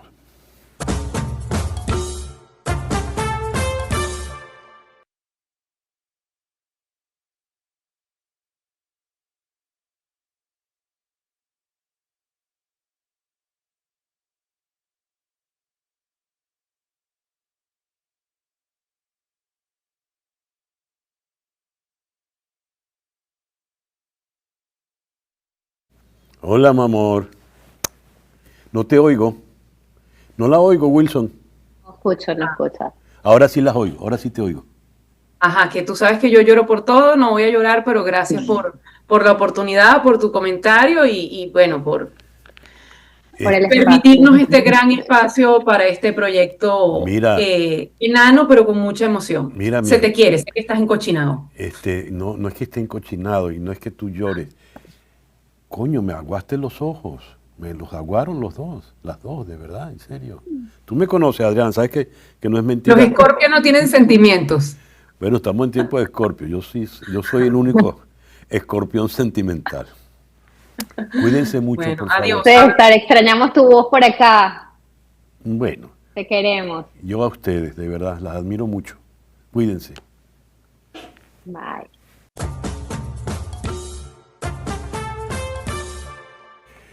Continuamos contagiados con ese espíritu festivo de júbilo por la canonización de nuestros primeros santos, José Gregorio Hernández y la madre Carmen Rendiles. En el caso puntual de José Gregorio, el viernes pasado hicimos un foro que gustó mucho, un foro donde preguntábamos ¿qué es José Gregorio para los venezolanos? Nuestras foristas fueron Valentina Quintero, en ese momento en Roma, y Leonardo Padrón.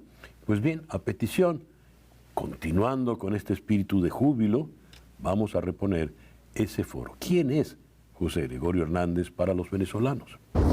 Hemos pensado en dos venezolanos que nos pueden dar una idea, dibujar esa presencia de José Gregorio en nuestra cotidianidad. Por una parte, Valentina Quintero, que habiendo recorrido todo el país, conoce muy bien a todos los venezolanos y puede hablar desde una perspectiva muy distinta de José Gregorio Hernández.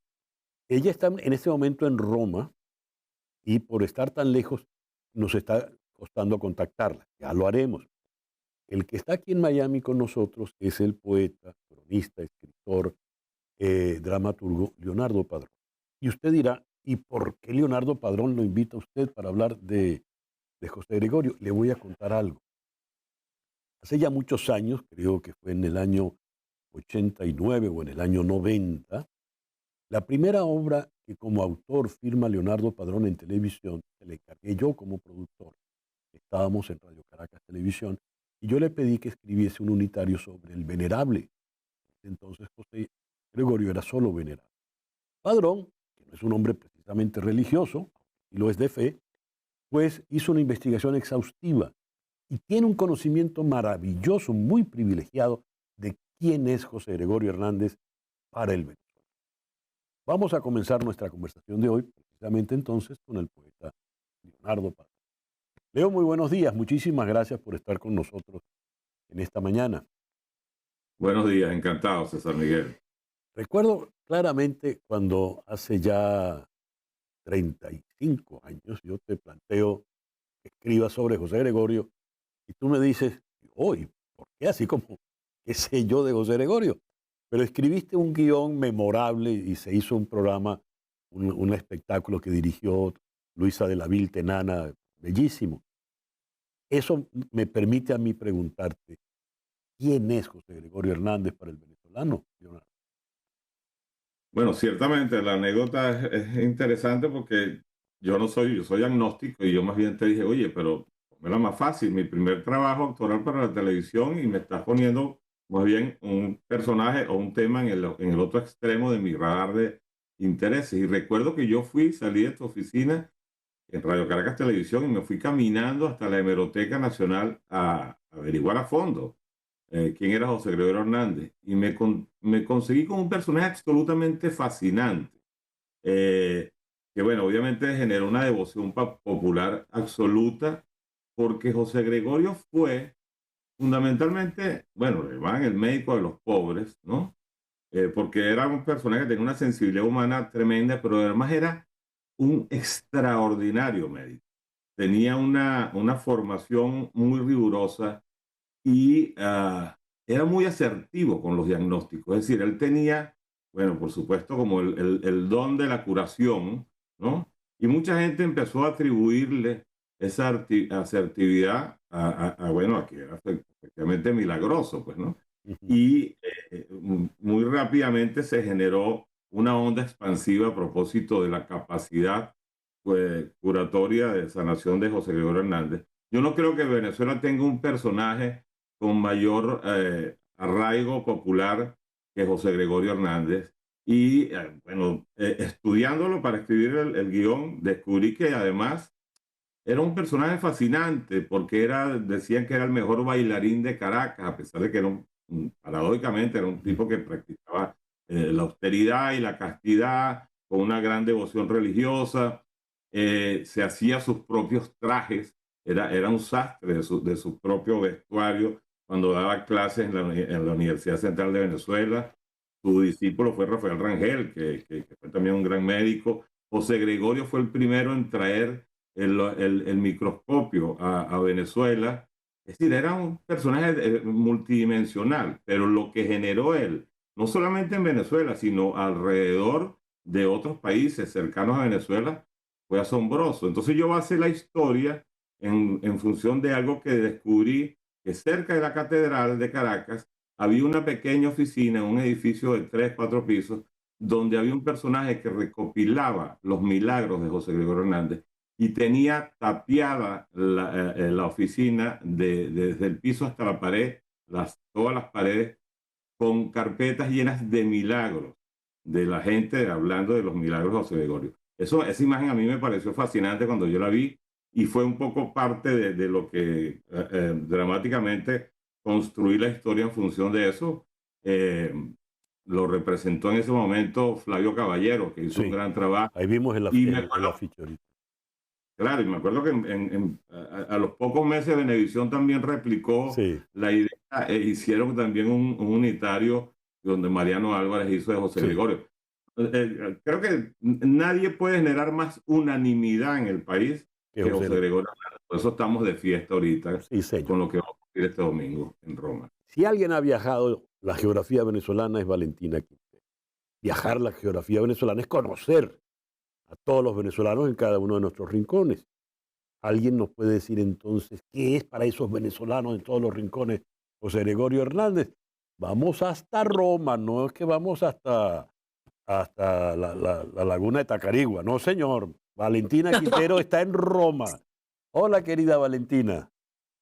Hola César, hola Leonardo, ¿cómo andan? Estoy viajando con pasaporte, no es puro con cédula.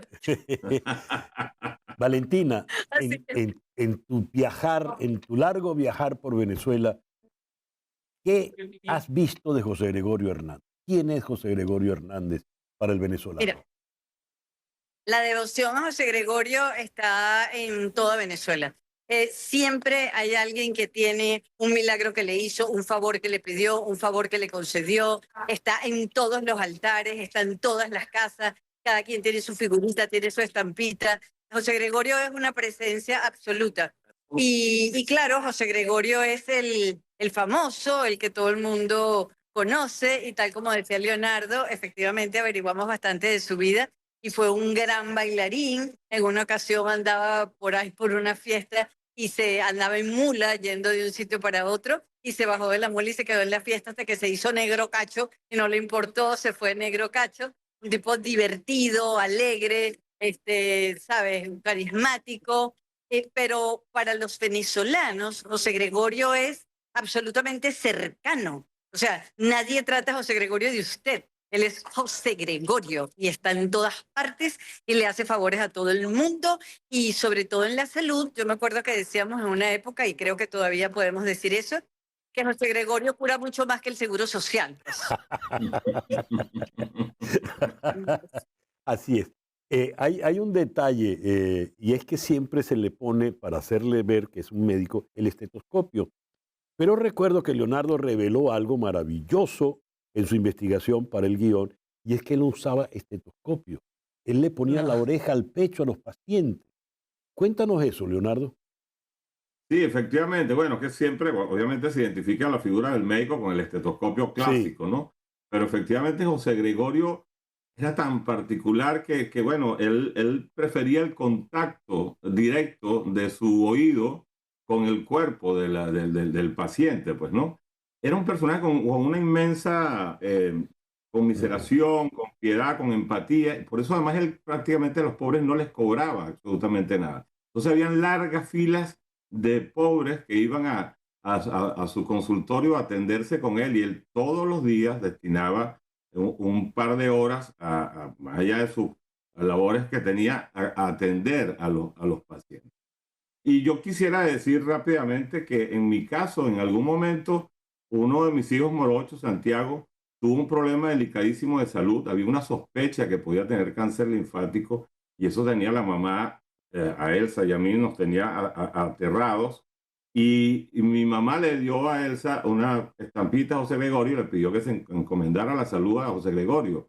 Y él tenía un bulto detrás en el cuello enorme y muchos médicos, etcétera, etcétera. Y de repente ese bulto desapareció milagrosamente y terminamos bautizando a mis hijos. Además, César Miguel, fuiste uno de los padrinos en la iglesia de Nuestra Señora de la Candelaria, que es donde se le suele rendir culto a José Gregorio. Así que yo terminé hice un programa sobre José Gregorio que tuvo un rating maravilloso y José Gregorio me devolvió el favor. Sí, yo soy el padrino de Santiago y doy fe de todo eso. Valentina, ¿cuántos José Gregorios conoces tú? Porque quizás sea el nombre más repetido en nuestra costumbre, en nuestra tradición. Y se le pone José Gregorio, yo lo decía en el comentario editorial de esta mañana, en parte con gratitud, en parte con esperanza, en parte con orgullo. ¿Qué es ese nombre? ¿Por qué lo repetimos tanto, Valentina? Muchísimas veces ese nombre es para pagar una promesa, para agradecer un favor. Y esa es la razón por la que se le pone el nombre de José Gregorio. Y por eso hay tanto, porque recuerda, gracias a José Gregorio Hernández por los favores recibidos. Todos hemos recibido un favor de José Gregorio. Y hay otra historia de José Gregorio lindísima que es la decencia. A José Gregorio le mandaron a comprar unos equipos en Venezuela y José Gregorio se presentó no solamente con las facturas, sino con el vuelto. Y era unos equipos que le había mandado a comprar el gobierno para el hospital y él llegó con su facturita y su vuelto perfecto, igualito que ahorita, pues. Muy bien. Hasta eso tenía José Gregorio. Valentina Quintero está, les recuerdo, en Roma. Por eso ven esa cámara que tiembla y por eso ven allá ese símbolo del Vaticano allá atrás. Ahorita nos vas a contar, Valentina, ¿dónde estás? ¿Qué actividad estás haciendo en este momento? En este momento está empezando un simposio de los obispos y con un concierto del coro Simón Bolívar, aquí en una universidad, en el aula magna de una universidad aquí en Roma, donde llegamos de casualidad corriendo, y eso está empezando ahorita. No me quiero meter, no me puedo meter para enseñárselos, pero creo que pueden oír desde aquí. Déjame ver si logro que vean algo, pueden oír desde aquí el canto. Miren, mira cómo está esto. Ajá, a mí me gustan esas entrevistas así. Eso está repleto, Valentina. Full de venezolanos. Se calcula que aquí van a llegar 3.000 venezolanos para la canonización. Ya hoy se bajaron las imágenes. Esto es una emoción. Montones de venezolanos peregrinando, pasando por la Puerta Santa. Es bellísimo, porque además han sido como una cantidad de noticias seguidas para Venezuela que nos alientan mucho, y esto de tener dos santos de una sola vez es muy emocionante. Y eso lo estamos celebrando todos los venezolanos aquí en Roma y en el país entero, de verdad. Yo estoy conmovidísima y ver pasar al Papa y saber que esto va a ser con él y que va a ser allí en la Basílica es muy conmovedor, de verdad. Leonardo, él y Racetti hicieron una dupla extraordinaria. Y Racetti era agnóstico, no era un hombre de fe. Y hay una anécdota que tú pusiste en el programa, en el guión, y es que José Gregorio siempre le ponía estampitas religiosas en la bata, en los bolsillos de la bata, a Racetti. Cuenta eso, por favor. Ciertamente, es que tal como dice Valentina, José Gregorio era un tipo además divertido, carismático, y bueno, tenía el sentido del humor clásico de los venezolanos. Entonces, eh, ambos estaban en posiciones muy contrarias con respecto a la fe, y José Gregorio siempre le hacía la travesura de colarle alguna estampita religiosa dentro del bolsillo de la bata, que por supuesto Racetti apenas la encontraba, sabía que era José Gregorio. Y bueno, obviamente era un tipo además que tenía un alcance con sus alumnos. Cuando José Gregorio muere, que además todos sabemos la historia de que murió atropellado por uno de los pocos automóviles que había en ese momento en Venezuela. Él murió en los comienzos del siglo XX, murió joven, 45, 46 años, algo así. Bueno, el entierro fue multitudinario, o sea, se volcaron las calles para Sí, acompañar sí. al féretro. Leo, discúlpame un momentito que Valentina tiene que despedirse porque si no, no la dejan entrar al concierto. Valentina. Así es. Bueno, yo les estaré contando desde aquí todo el proceso de la canonización. Ahorita estamos entrando a este concierto, que es uno de los muchos eventos que hay. Vinieron 230 niños de las orquestas, de las orquestas y de los coros infantiles del sistema de orquestas. Es que está, o sea, todos. Venezuela está aquí. Venezuela tomó Roma. Ya empezaron a cantar. Los Muy quiero bien. mucho. Gracias por Chao, el contacto. Valentina. Gracias. Leo, regreso contigo entonces. Cuéntanos. Bueno, Continúa, que por favor. efectivamente José Gregorio hubo toda el país entero acompañó la muerte, al sepelio de José Gregorio, porque bueno, ya él tenía una ascendencia importante y pocos años después comenzó a generarse, bueno, esa devoción popular por él. Y recuerda que según los requisitos de la iglesia, para que alguien sea considerado santo, hay que probar dos milagros, ¿no? Juan Pablo II lo declaró venerable y después vino el proceso de beatificación, y finalmente se comprobó el segundo milagro. Había tardado mucho en que la iglesia terminara de aceptar el carácter milagroso de José Gregorio Hernández. Pero la maravilla es que ya para toda Venezuela, e insisto, en muchas partes de Colombia, en Ecuador y algunas islas del Caribe, hay también devoción por José Gregorio. O sea que esto es una noticia feliz que irradia su luz por muchos confines más allá de nuestro propio país. ¿Por qué tardó tanto la iglesia en reconocerle los méritos, Leonardo? Bueno, es que la aceptación de que algún evento de curación sea considerado un milagro es un proceso inmensamente riguroso. Tiene que pasar por la aceptación, sobre todo de los científicos, de los médicos, de definitivamente aceptar que allí era lo que el paciente tenía, era incurable, era imposible de sanar a través de la medicina tradicional y que tiene que haber ocurrido una intervención divina, inexplicable, misteriosa, ¿no? Entonces son procesos engorrosos, muchas veces burocráticos, llenos de mucho protocolo científico, pero bueno, finalmente se logró y además en un momento, en un año en que Venezuela está necesitando un milagro tremendo y quizás estamos al punto de eso. Bueno, hablando de ese milagro, a ello le dediqué el comentario editorial de esta mañana. Decía yo en el editorial que hay una vieja conseja popular entre los venezolanos, o al menos entre los de nuestra generación, donde decían, cuando tú quieres que pase algo, no lo digas, ¿verdad? Para que no lo empave, para que las cosas se den. Resulta que estamos deseando un gran milagro de Gregorio y de la madre Carmen Rendiles. ¿Por qué ese milagro? ¿Qué pasa con ese milagro? ¿Qué es ese milagro? Bueno, tú dices que no lo nombremos, aunque todos sabemos de qué estamos hablando. Por eso podemos hablar sin mencionarlo. Claro, bueno, es que tenemos ya prácticamente más de un cuarto de siglo sumergidos en una oscuridad tremenda, ¿no? En una penumbra tremenda. Los venezolanos estamos viviendo una tragedia descomunal, los que estamos afuera y los que estamos adentro, nos une esa tragedia y nos une además el deseo de recuperar nuestro país, recuperar la normalidad, recuperar la luz que siempre ha asignado al venezolano. Así que yo siento que es inmensamente providencial lo que está ocurriendo. Se han ido alineando una cantidad de eventos de orden político, de orden social, y ahora vemos que es hasta de orden religioso, en un país inmensamente devoto. Oye, y a mí me da muchísimas ganas de creer en toda esta alineación de situaciones, porque creo que estamos en la víspera de un momento histórico. Acoté yo en el editorial que si no se daba lo que todos deseamos, igual hay que mantener la fe intacta y hay que seguir en el rezo, en el empeño y en que la voluntad no decaiga, ¿no?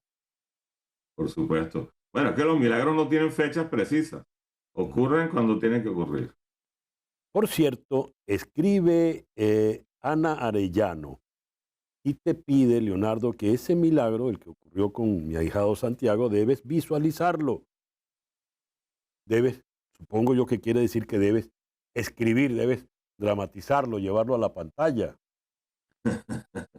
Bueno, eso fue en el año 90, efectivamente habían pasado ya 36 años que escribí ese unitario, que fue mi primer, efectivamente como tú lo dices, mi primer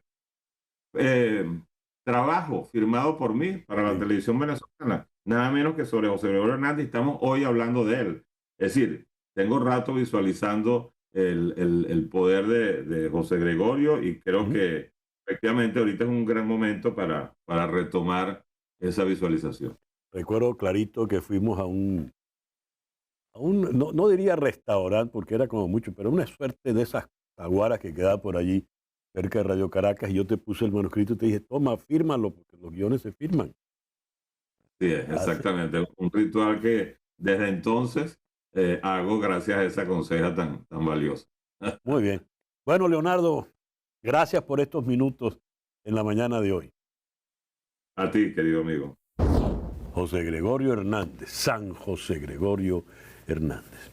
Y bien, hemos llegado así al final de nuestro programa por el día de hoy. La invitación entonces queda pendiente para el próximo lunes. Y este lunes, en conexión, las nuevas estrategias del presidente Trump con relación a su guerra contra el narco en el Caribe y ahora también en el Pacífico. Este lunes, en conexión. Gracias pues por permitirnos estar allí. Tengan todos el mejor día posible y un buen y reparador fin de semana.